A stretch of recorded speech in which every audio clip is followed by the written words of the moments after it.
Assalamualaikum warahmatullahi wabarakatuh. Pada video kali ini kita akan mempelajari mengenai pertukaran data XML. Kita mulai dari pengantar XML. XML merupakan kependekan dari Extensible Markup Language. XML sendiri didesain untuk pertukaran data. Selain itu, XML didesain untuk dapat mudah dibaca oleh manusia maupun mesin. Ukuran XML yang relatif lebih kecil, jadi lebih cepat ketika digunakan sebagai media pertukaran data. Berikut adalah contoh dokumen XML yang dapat teman-teman coba untuk implementasikan. Untuk menuliskan XML sendiri, teman-teman bebas untuk menggunakan text editor apapun. Bahkan hanya dengan menggunakan Notepad pun teman-teman sudah bisa membuat sebuah dokumen XML. Apa beda XML dengan HTML? XML fokus pada pertukaran data, sedangkan HTML fokus untuk menampilkan data. Meskipun pada video kali ini nanti di sesi terakhir kita akan coba mengimplementasikan bagaimana data-data yang sudah kita buat menggunakan XML ditampilkan di dokumen HTML yang kita buat. Poin kedua adalah XML bekerja tanpa predefined, sedangkan HTML bekerja dengan predefined. Apa itu predefined? Teman-teman dapat lihat pada poin ketiga. Beberapa tag yang dimiliki oleh HTML seperti tabel, H1, TR, dan lain sebagainya itu adalah predefined. Sedangkan XML tidak memiliki tag-tag seperti yang dimiliki oleh HTML. Jadi setiap penamaan yang kita berikan di dokumen XML yang kita buat bebas. Kita bebas berkreasi untuk memberikan penamaan. Ekstensinya sendiri saat kita menyimpan dokumen berbeda antara HTML dan XML. Untuk dokumen HTML, kalian dapat menyimpannya dengan ekstensi .html. Sedangkan XML dapat disimpan dalam ekstensi .xml. XML digunakan pada banyak pengembangan berbasis web, khususnya tadi untuk web-web yang sudah menerapkan pertukaran data antar mesin. XML digunakan untuk memisahkan data dan presentasi. XML fokus pada data yang nantinya akan dipertukarkan di beberapa halaman web, dan HTML bertugas untuk menampilkan data yang dipertukarkan tersebut. XML tidak memiliki informasi mengenai bagaimana akan ditampilkan di halaman web. Satu file XML dapat digunakan pada beberapa skenario penyajian informasi di halaman web. Artinya, dokumen XML dapat diakses oleh beberapa halaman web sekaligus. Dan setiap halaman web memiliki strategi atau skenario yang berbeda-beda untuk menampilkannya. Sebagai contoh, di sebuah dokumen XML terdapat data nama, NIM, tempat, dan tanggal lahir mahasiswa. Pada satu halaman web, dia hanya ingin menampilkan nama mahasiswa saja yang diambil dari dokumen XML tersebut. Sedangkan pada halaman web lain, mereka ingin menampilkan nama, NIM, dan tempat tanggal lahir. Sumbernya sama, dari dokumen XML yang sama, tetapi skenario penyajian untuk setiap halaman web bisa berbeda-beda. Contoh penerapan dari XML yang digunakan sebagai data yang dipertukarkan adalah pusat saham, transaksi keuangan, data medis, data informasi cuaca. Mayoritas digunakan karena ukuran XML yang kecil dan ringan. Selain itu, XML sangat mudah berbaur dengan mesin apapun itu. Berbagai macam server, bahasa pemrograman, platform sudah bisa mengidentifikasi XML. Oleh karena itu, XML sangat populer digunakan sebagai media pertukaran data. Pada contoh penerapan yang dapat teman-teman lihat, pusat saham, transaksi keuangan, data medis, data informasi cuaca, itu membutuhkan perubahan data yang sangat cepat. Kita bayangkan pada sistem pusat saham, dalam waktu sepersekian detik, data bisa jadi berubah. Pada data informasi cuaca, itu juga sangat update datanya. 1 detik akan sangat berarti. data harus ringan untuk mempercepat proses informasi ditampilkan pada web atau sistem yang mengadopsi data-data yang dimiliki oleh dokumen XML tadi. Berikut kita beralih kepada struktur yang dimiliki oleh dokumen XML. XML pasti memiliki sebuah root. Di bawah rootnya kita bisa membuat beberapa sub. Sebagai perumpamaan pada slide yang teman-teman lihat di sini, sub dari sebuah root kita namakan child atau anak. Nah, child bisa memiliki sub lagi. Di sini kita sebut sebagai sub child. Untuk kemudian sub child juga dapat diturunkan menjadi sub-sub yang lain tanpa batasan maksimal jumlah. Berikutnya adalah XML tree yang kita gunakan sebagai contoh kasus untuk semakin memahami bagaimana struktur dari sebuah dokumen XML. Pada contoh kasus ini kita gunakan contoh bookstore atau toko buku, di mana toko buku ini kita set sebagai sebuah root. Bookstore memiliki sub elemen yaitu buku. Sebuah elemen sendiri dapat memiliki atribut yang melekat pada elemen tersebut. Pada kasus buku ini, atribut yang dimiliki adalah kategori buku. Relasi yang terjadi antara root dengan sub elemen adalah parent dan child atau orang tua ke anak. Artinya dia diturunkan kepada sub di bawahnya. Selanjutnya untuk elemen buku dapat diturunkan menjadi beberapa sub elemen. Pada kasus ini kita turunkan menjadi 4 buah elemen. Ada title, author, year, dan price. Kita lihat juga pada beberapa elemen. Salah satu elemen di sini elemen title, dia memiliki atribut yang melekat, yaitu length atau language, bahasa yang digunakan, dan juga dia turunkan kepada sub elemen lagi yaitu text, judul. Judul yang dimiliki adalah Everyday Italian. Untuk kemudian kita lihat pada elemen lain, untuk author juga dia turunkan ke sub elemennya yaitu siapa penulisnya. Begitu pula untuk year dan price. Terdapat satu hubungan antara elemen yang sejajar, dia memiliki hubungan siblings atau saudara. Selanjutnya kita masuk mempelajari mengenai XML syntax. Beberapa aturan yang harus dipatuhi dalam membuat sebuah dokumen XML dimulai dengan sebuah root. Prolog di awal opsional. Setiap elemen XML yang dibuka harus ditutup, harus berpasangan. Dan ini terkait juga dengan untuk poin keempat, yaitu case sensitive. Saat kita membuat sebuah elemen dengan nama yang sama, akan tetapi semisal untuk elemen yang satu hurufnya kecil, elemen yang satunya hurufnya besar, maka dia akan memiliki makna yang berbeda karena dokumen XML memiliki sifat case sensitive. Selanjutnya, atribut yang dapat melekat kepada sebuah elemen, dia harus diberikan tanda petik. Untuk aturan terakhir, sebuah dokumen XML harus well-formed. Berikut adalah contoh dari sebuah XML prolog yang dapat kita tuliskan dan kita embedkan di awal dokumen XML yang kita buat. Case sensitive, artinya seperti yang saya sampaikan tadi, bahwa pada contoh kita memiliki dua contoh. Untuk contoh pertama dia adalah contoh salah, sedangkan contoh yang kedua dia contoh benar. Untuk contoh pertama sama-sama message, tapi untuk yang pertama, elemen pertama dia menggunakan huruf besar untuk M-nya. Sedangkan untuk yang keduanya dia menggunakan huruf kecil. Artinya pasangan pembuka dan penutupnya dianggap berbeda. Contoh yang kedua, sama-sama message, tapi keduanya dituliskan sama-sama dengan huruf kecil, maka dianggap sama. Sedangkan berikut adalah aturan untuk menuliskan sebuah atribut yang melekat pada sebuah elemen. Kita lihat di sini ada elemen note, di mana dia memiliki atribut date, di dalamnya ada tanggal.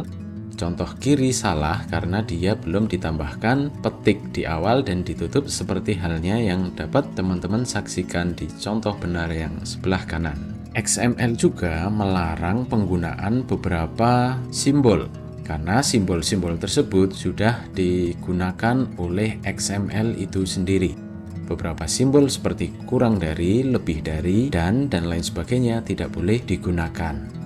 Akan tetapi, jika memang teman-teman ingin menggunakan simbol-simbol tersebut, teman-teman dapat menggantikannya dengan kode-kode yang ada di sebelah kiri, di mana saat dokumen XML yang berisi logo-logo berikut yang sudah teman-teman tuliskan menggunakan kode di sebelah kiri, ketika dieksekusi maka yang akan tertampil di layar adalah kode-kode seperti yang tertampil di tengah. Untuk menuliskan komen di XML, kita bisa tambahkan ini di depan dan ini di belakang, untuk menandakan bahwa kalimat atau kata yang berada di tengahnya yang diampit merupakan sebuah komentar agar tidak dieksekusi oleh program. Selanjutnya kita masuk ke XML Elements. Beberapa hal yang terkait dengan XML Elements adalah teks, atribut, elemen lain, dan gabungan dari ketiganya. Aturan penamaan sebuah elemen adalah case sensitif, dimulai dengan huruf atau garis bawah, tidak boleh dimulai dengan kata XML. Elemen dapat mengandung huruf, angka, hyphens, garis bawah, periods, tidak boleh menggunakan spasi. Contoh penerapan. Pada contoh yang dapat teman-teman saksikan di layar, kita memiliki satu buah root yaitu toko buku, di mana ketika kita membuat sub dari sebuah root maka dia menjorok ke sebelah kanan. Kita lihat sub dari elemen toko buku adalah buku 1 dan buku yang kedua, di mana untuk setiap buku juga memiliki sub elemen yaitu judul, penulis, tahun, dan harga. Di dalam sebuah elemen kita dapat memiliki value. Pada contoh kasus kali ini, pada elemen judul kita memiliki value Harry Potter, untuk penulisnya J.K. Rowling, dan sebagainya. Selain itu, pada elemen buku kita juga memiliki atribut yang bernama kategori dengan isinya adalah novel, dengan tidak lupa diberikan tanda petik di awal dan di akhir. Sebagai latihan, silahkan teman-teman dapat membuat sebuah dokumen XML yang berisi data mahasiswa, di mana di dalamnya terdapat elemen nama, NIM, kelas, jurusan. Selanjutnya kita membahas mengenai XML atribut. Berikut beberapa contoh penggunaan atribut dalam sebuah dokumen XML. Contoh kreativitas dalam memanfaatkan atribut. Kedua contoh, baik yang di kiri dan yang di kanan, tidak ada yang salah. Keduanya benar. Cuman di sini kreativitas yang saya maksud adalah pada dokumen yang contoh sebelah kanan, kita memiliki sebuah root dan sub elemen di bawahnya tanpa ada atribut di situ. Padahal kalau kita bisa lebih kreatif, kita bisa mengurangi elemen untuk menjadikannya sebuah atribut. Sebagai contoh, misalnya di sini kita punya kelas, nama, NIM. Kita bisa angkat ke atas ke bagian root untuk kelas. Jadi kelas bisa kita jadikan atribut dari elemen mahasiswa. XML namespace. Metode yang digunakan untuk menghindarkan konflik nama elemen yang sama. Solusinya adalah menambahkan prefix pada setiap elemen. Kita lihat contoh kasusnya. Kita memiliki sebuah contoh dokumen XML di mana kita memiliki dua elemen yang memiliki nama sama, mahasiswa, dan yang kedua ada mahasiswa juga. Sebagai contoh, semisal kita ingin membedakan bahwa mahasiswa yang dokumen atas dan mahasiswa yang dokumen bawah dia memiliki maksud yang berbeda, karena memang kita lihat untuk strukturnya juga berbeda. Kita lihat di sini, struktur yang ada di mahasiswa yang atas dengan mahasiswa yang di bawah berbeda. Oleh karena itu, kita ingin membedakan antara dokumen mahasiswa yang atas dengan dokumen mahasiswa yang bawah dengan menambahkan prefix di bagian depannya. Contohnya di sini kita menambahkan prefix A. Ini hanya contoh, teman-teman dapat menggunakan huruf-huruf lain. Setelahnya kita dapat tambahkan dengan titik 2. Artinya ini prefixnya. Untuk kemudian pada sub-subnya juga kita tambahkan prefix A. Begitu juga untuk yang mahasiswa kedua kita tambahkan prefix B, di mana pada sub-sub elemennya juga mengimplementasikan prefix B juga. XML dan CSS. Kita dapat menghias tampilan sebuah XML agar tampil lebih menarik. Meskipun pada kasus enterprise-nya, ketika kita menerapkan sebuah data XML untuk diimplementasikan, ditampilkan oleh halaman HTML, biasanya yang menghias adalah HTML-nya. Untuk kemudian HTML biasanya dikolaborasikan dengan CSS. Akan tetapi, jika teman-teman memang ingin secara terpisah menghias XML tanpa harus melibatkan HTML, maka kalian bisa secara langsung merias dokumen XML kalian langsung menggunakan CSS. Berikut contoh kasusnya. Terdapat sebuah dokumen XML, root, di dalamnya ada sub-sub elemen. Silahkan diperhatikan. Untuk slide selanjutnya kita rujuk ke sebuah dokumen CSS. Jangan terlupa bahwa untuk merujuk ke dokumen CSS, teman-teman terlebih dahulu di bagian atas harus tuliskan type tag CSS. Hrefnya untuk merujuk ke dokumen CSS-nya silahkan dituliskan nama dokumen CSS yang dituju. Ini adalah contoh kasus dokumen CSS. Kita ingin merias elemen katalog, CD, title, dan lain sebagainya dengan riasan yang ada di bagian dalam. Selanjutnya kita beralih ke XML DOM. DOM merupakan standar untuk akses dan manipulasi dokumen. XML DOM merupakan standar untuk akses dan manipulasi dokumen XML. DOM menampilkan dokumen XML dalam struktur tree.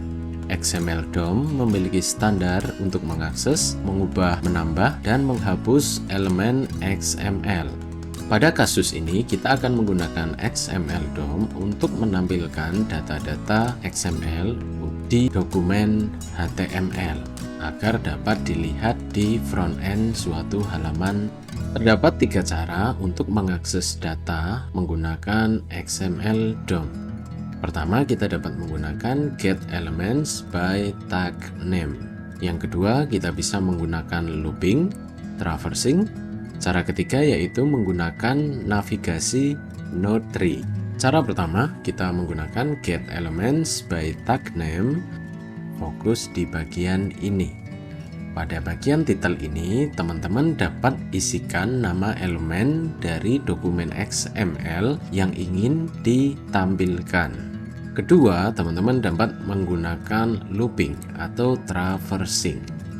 Dengan menggunakan cara ini, kita dapat menampilkan data XML dalam jumlah banyak tanpa harus mengeluarkannya satu persatu. Kita menggunakan looping.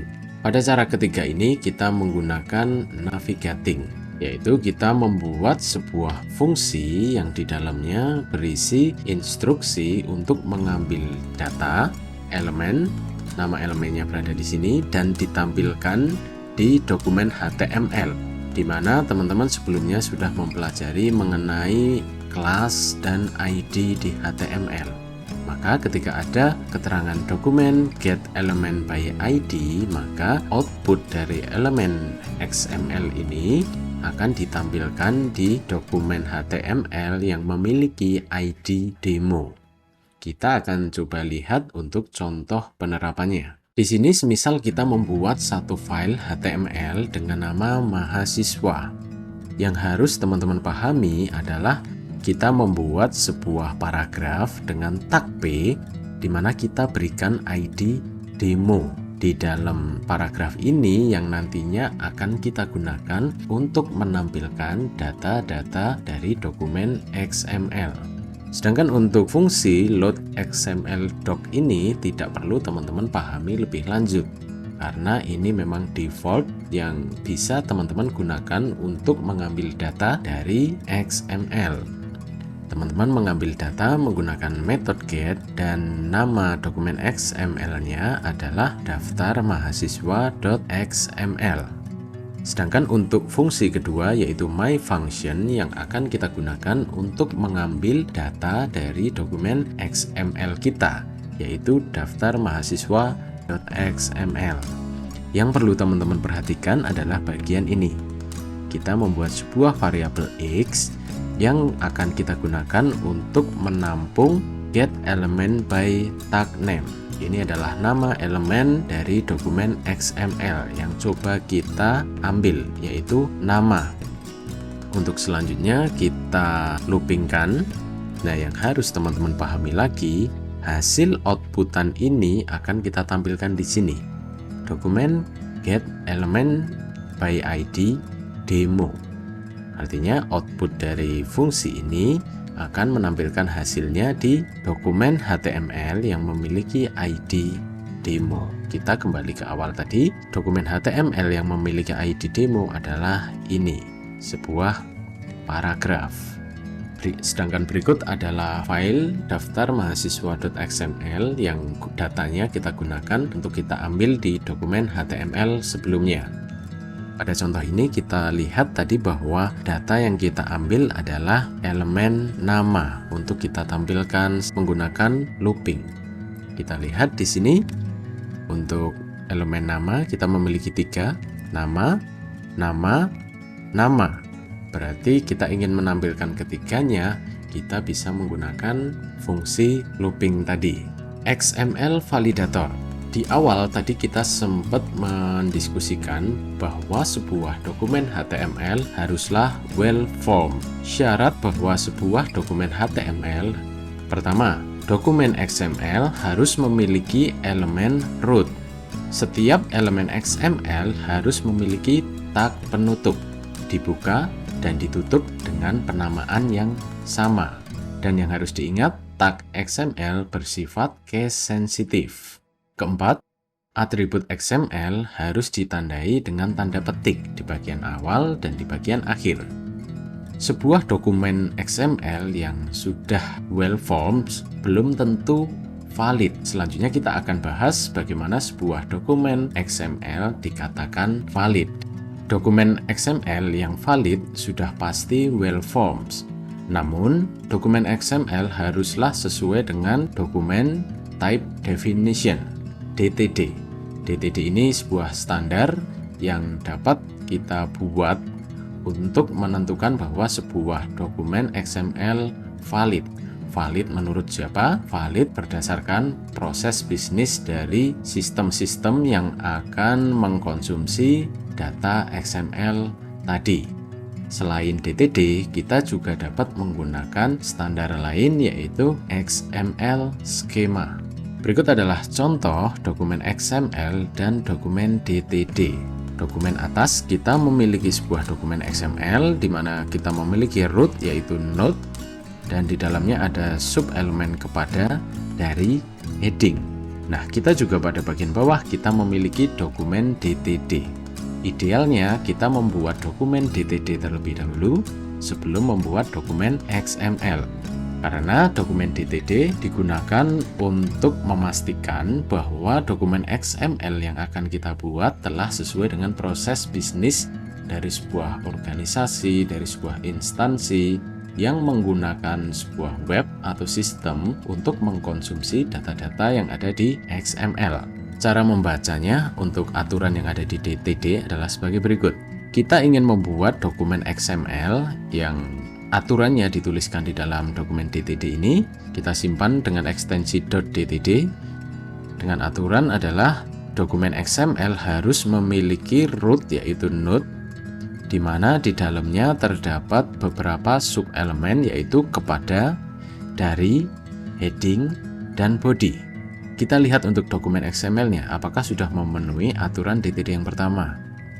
Root-nya adalah node, sesuai. Di dalam node ada sub elemen kepada, dari, heading, dan body. Artinya memenuhi aturan untuk yang pertama. Yang kedua, untuk elemen kepada, dari, heading, dan body berisi data-data atau value. Kita lihat kepada memiliki value, dari memiliki value, heading memiliki value, dan body juga memiliki value. Artinya kita dapat simpulkan bahwa dokumen XML yang kita buat ini dtd.xml telah valid. Karena apa? Karena memenuhi aturan yang sudah ditetapkan oleh dokumen DTD yaitu node.dtd. Kita dapat simpulkan bahwa dokumen ini well-formed dan juga valid. Kenapa dan kapan menggunakan aturan DTD dan atau skema? Pada saat diperlukan standar baku pada pertukaran data. untuk memverifikasi data yang datang dari luar adalah valid atau telah sesuai dengan proses bisnis dari organisasi atau web sistem tersebut. Kenapa dan kapan tidak perlu menggunakan aturan DTD dan atau skema? Pada saat belajar, memahami, dan bereksperimen menggunakan XML, saat ukuran dokumen XML tidak terlalu besar, menggunakan DTD atau skema justru akan membuang waktu. Terima kasih atas perhatian teman-teman semua. Di video mendatang kita akan belajar mengenai JSON. Wassalamualaikum warahmatullahi wabarakatuh.